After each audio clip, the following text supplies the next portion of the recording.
Seja bem-vindo ao nosso canal. Antes de irmos para o vídeo, inscreva-se e ative o sininho das notificações. Em Gênesis, o homem foi banido do jardim. Em Apocalipse, o homem é trazido de volta para o jardim. Em Gênesis, o homem foi impedido de comer da árvore que estava no jardim. Aqui, ele é chamado para se alimentar, não só de uma árvore, mas de várias árvores. Agora notem outro paralelo incrível. O primeiro jardim é tratado no primeiro capítulo de Gênesis, onde ocorre a queda e onde ele é perdido. O segundo jardim é tratado no último capítulo da Bíblia, Apocalipse 22. No primeiro capítulo, o jardim é perdido e Deus deixa para o último capítulo da história da Bíblia a restauração do jardim. Nós temos um novo jardim. No primeiro capítulo, o paraíso é perdido. No último capítulo, o paraíso é novamente restaurado. Deus está aqui em Apocalipse 22, refazendo o Éden, restaurando aquilo que Adão perdeu e que o pecado destruiu. Entretanto, preste atenção, aqui em Apocalipse 22, não é apenas um retorno a Gênesis 2, mas é um avanço. Novos céus e nova terra não é a repetição exata de Gênesis. O que eu estou querendo dizer isso? Que nós, os redimidos, gozaremos de glória muito maior do que de Adão, antes da queda. Por isso o tema da minha mensagem é o paraíso perdido, o paraíso que foi achado. Presta atenção, os verdadeiros crentes não estão simplesmente retornando ao Éden quando entrarem no céu, um paraíso terrestre, mas eles estão indo para algo muito melhor, de modo que Gênesis 22 é melhor e muito superior do que Gênesis. E Paulo vai mostrar isso claramente num texto fantástico de 1 Coríntios.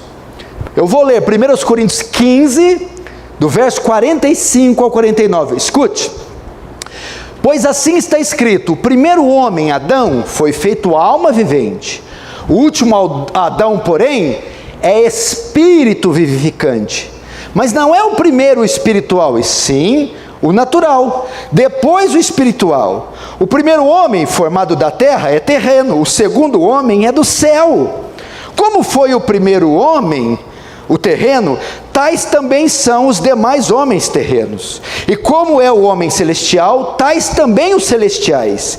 E assim como trouxemos a imagem do que é terreno, devemos trazer também a imagem do que é celestial. Presta atenção. O Éden era apenas uma sombra. Olha, eu estou falando do Éden. O homem antes da queda. Veja como era o universo, criado com exímia perfeição, antes da queda. Entretanto, mesmo o Éden, antes da queda, onde o homem gozava da comunhão com Deus, não havia pecado, morte, tristeza, enfermidade. Entretanto, aquele Éden era apenas uma sombra, um tipo deste jardim que João está mostrando, que é infinitamente melhor. Nesse paraíso tudo é maior, tudo é melhor, tudo é mais belo e mais seguro do que o primeiro paraíso. No Éden havia apenas uma árvore solitária. No novo paraíso há uma floresta de árvores. Por onde você anda nessa cidade, você tem acesso. Veja, só havia uma árvore. A árvore da vida era simbolizada apenas em uma árvore. E a outra árvore do conhecimento do bem e do mal, que era proibido o acesso. Agora aqui, há árvores para todos os lados, e não há restrição de acesso a nenhum delas. Você não está entendendo, né? Claro que você não está. Agora você vai entender. O que isso significa, irmão Lucas? É que aqui neste Éden, por que ele é superior, melhor? Uma vez que tem árvore para todo lugar e não há mais restrição, João está dizendo, no novo Éden não há possibilidade de queda, não há possibilidade de pecar, não há possibilidade de falhar, no novo céu e na nova terra. Nesse lugar não há mais maldição, não há mais condenação, não há mais restrição, não há mais dor, não há mais choro, não há mais pranto, não há mais morte, não há perigo, não há tentação, não há serpente, não há ninguém flertando com o homem e com a mulher. Queridos irmãos, quando nos convertemos, não estamos apenas voltando para o estado original de Adão.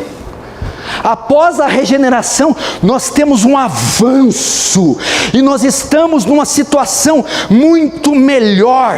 Por quê? Porque agora estamos vestidos com a justiça de Cristo imputada, e é uma justiça que não pode falhar.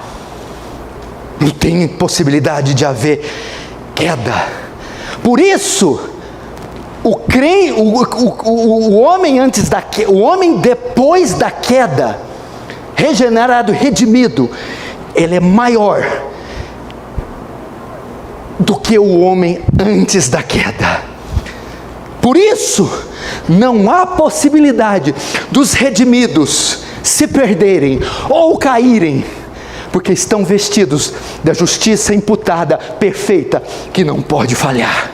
Paulo diz que nós estamos assentados com Cristo nos lugares celestiais.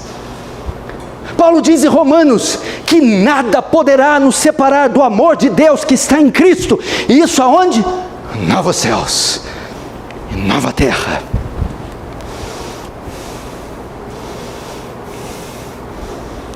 Com o pecado, o jardim foi separado da cidade.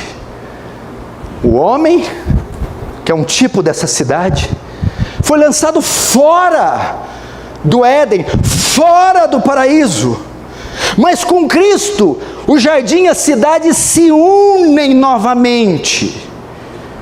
No Éden, o homem foi expulso pelo pecado. Mas aqui nesse jardim, eles nunca mais serão expulsos de lá. Os que lá se encontrarem, jamais serão expulsos como Adão foi expulso. O verso 3 diz que nunca mais haverá qualquer maldição lá. Com a desobediência de Adão veio a queda, e com a queda a maldição. E a maldição trouxe dor, tristeza, angústia, enfermidades e doenças. Mas aqui em Novo Céu e Nova Terra não haverá maldição, e tudo que ela traz com ela acabou. Não há mais maldição. Está aqui no verso 3. Lembra? Maldita é a terra por sua causa, maldita és tu entre os animais do campo. Mulher, com dores darás a luz aos teus filhos, do suor do teu rosto comerás. Não há maldição em novos céus e nova terra, e nem toda dor que ela traz. O texto diz também no verso 1 que há o rio. João então me mostrou o rio da água da vida, brilhante como cristal. No Éden, o jardim era regado por 4 rios.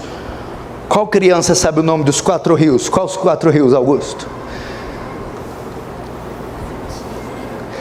Tigre, Eufrates,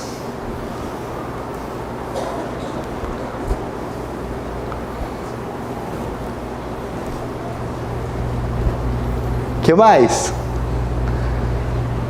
Quem souber, sem olhar no celular e me falar no final, vai ganhar um livro. No Éden, era regado por 4 livros. 4 livros. 4 rios. Aqui nesse jardim, nessa cidade, o jardim é regado por um só rio, o rio da vida. O que é isso? A Bíblia diz que tem um trono no meio da cidade, do trono flui um rio, o próprio Deus como autor, doador da vida, da salvação e da vida eterna. O que é isso? Este rio regando o jardim é a garantia que teremos vida e vida para sempre, vida eterna. O sustento dos redimidos vem de Deus, a salvação dos redimidos vem de Deus. É o que está em Apocalipse 7:17, pois o Cordeiro que se encontra no meio do trono os apacentará e os guiará para as fontes da água da vida, e Deus lhes enxugará dos olhos toda lágrima.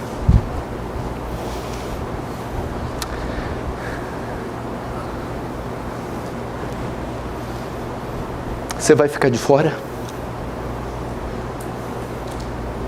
Tanta gente querendo morar em condomínio. Queria tanto morar na Morada do Verde, na Vila Hípica, em Alphaville, em São Paulo. Queria tanto ter meu nome na calçada da fama, na Broadway.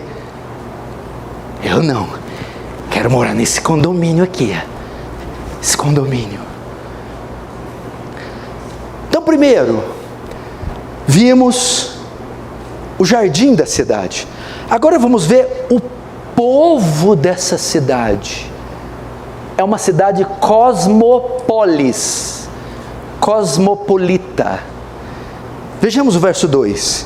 No meio de sua praça, de uma outra margem do rio, está a árvore da vida, que produz 12 frutos, dando o seu fruto de mês em mês. E as folhas da árvore são para a cura dos povos. O texto diz que as folhas servem de cura para os povos, ou para as nações, no plural. O que isso quer dizer? Que é uma cidade cosmopolita. O que é cosmopolis? Polis, cidade. Cosmo, mundo. Cidades do mundo inteiro. É uma cidade que tem pessoas de todas as culturas, de todas as nações, oriundas de todos os povos. É o que está em Apocalipse 21, verso 23 e 26. Escute: a cidade não precisa nem do sol nem da lua para lhe darem claridade, pois a glória de Deus a iluminou, e o Cordeiro é a sua lâmpada. Verso 24: as nações andarão mediante a sua luz. Agora o verso 26, e lhe trarão a glória e a honra das nações. O que é isso aqui, gente? Presta atenção. João está dizendo que no céu não haverá só um grupo de pessoas. Preste atenção. Só entra redimidos no céu, lavados, regenerados. Mas não é só uma categoria de lavados e redimidos. Como assim? Eu não estou entendendo.